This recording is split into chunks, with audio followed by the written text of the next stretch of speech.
Il a été décrété dernièrement qu'il fallait vider les sites d'entreposage de pneus du Québec d'ici peu. Mais qu'est-ce qu'on va faire des 25 millions de pneus qui s'y trouvent, surtout des 6 millions qui s'y ajoutent annuellement? Il y a une des solutions nous vient de la Beauce. On y fabrique des tapis de caoutchouc, comme ceux qu'on retrouve dans les arénas ou dans certaines étables, par exemple. On sert aussi de cette matière pour fabriquer des matériaux d'insonorisation. Les pneus usés sont une véritable source de pollution. Cette montagne en compte environ 100 000. Toutefois, ces pneus usés ont trouvé une seconde vie. Ils sont recyclés pour la fabrication de tapis de caoutchouc. Chaque jour, dans cette usine, on recycle 15 000 pneus en tapis. On doit réduire les pneus en petites granules. Mais avant, ce convoyeur d'alimentation emporte les pneus vers la nettoyeuse. Les pneus sont lavés avec un mélange biodégradable à base d'eau. Puis ils sont envoyés au déchiqueteur. Le déchiqueteur possède 2 rangées de grosses dents. Il broie les pneus en morceaux.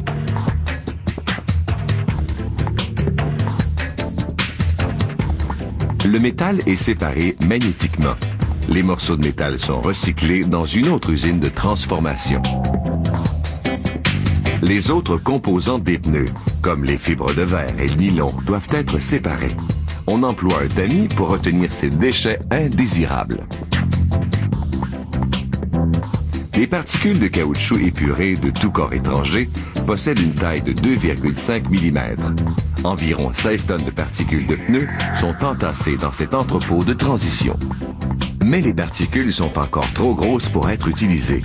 Elles sont envoyées dans la cuve d'approvisionnement du déchiqueteur secondaire où elles seront encore réduites.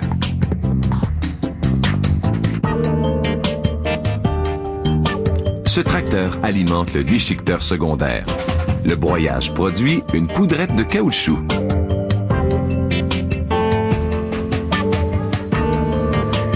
La poudrette est étendue sur des énormes moules. Ce moule possède une longueur de 7 mètres et une largeur de 1,20 m. Quant à l'épaisseur, elle varie selon le type de produit à fabriquer. Les moules remplis de poudrette sont entreposés dans le magasin de chargement de la presse. Une fois pleins, les moules sont dirigés vers la presse à tapis. Voici la presse à tapis. La poudrette doit être cuite à très haute température durant approximativement 30 minutes. La durée de cuisson dépend du produit à fabriquer.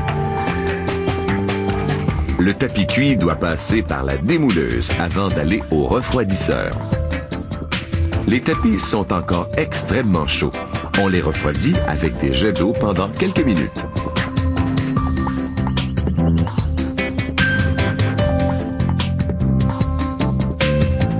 Les tapis refroidis peuvent maintenant être expédiés au département suivant.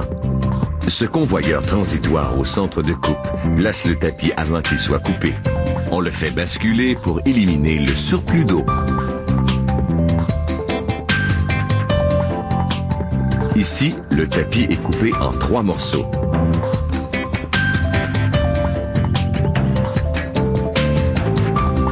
Les tapis coupés sont empilés et stockés avant leur expédition.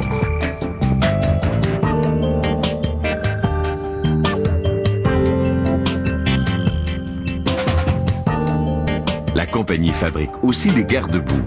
Ceux-ci sont fabriqués comme les tapis précédents. Après avoir été refroidis dans l'eau, mais lorsqu'ils sont encore chauds, on enlève le surplus de caoutchouc. Cette opération s'appelle l'échancrage.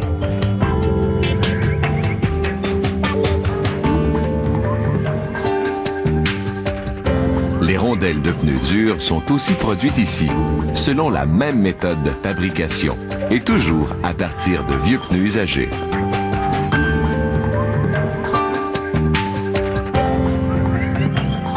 En 12 heures, on fabrique dans cette usine pas moins de 12 000 tapis de caoutchouc, faits de vieux pneus recyclés.